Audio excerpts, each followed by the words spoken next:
আজকে টিফিনে বানাচ্ছি সাদা আলুর তরকারি আর করব লুচি। ছেলের তো স্কুল আছে, ওকে এটা টিফিনে দেবো, হাসব্যান্ডকেও দেবো, আমিও দুটো খেয়ে নেব। আমার ঘরে কিন্তু লুচি পরোটার সাথে কিন্তু সাদা আলুর তরকারিটা ওরা খেতে খুব ভালোবাসে।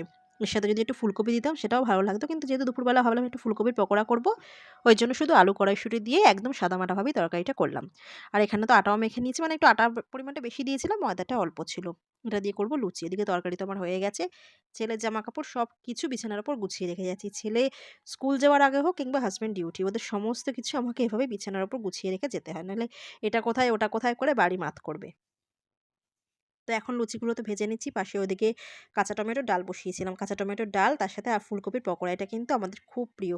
আর গতকালের না সেই মাংস করেছিলাম, যে একটু মাংস রয়েই গেছে। তো আজকে সোমবারটা না একটু মানে রান্না বাড়বাড়ন্তি সবসময় থেকেই যায়, রবিবারের কিছু রান্না একটু থেকেই যায়। তো টিফিন তো আমার এদিকে পুরোপুরি কমপ্লিট। ওদিকে হাসব্যান্ড এখন ছেলেকে দিতে গেছে স্কুলে, ততক্ষণে আমি মানে ওর ফাঁকে আমি স্নান করে পুজো সেরে নিয়েছি।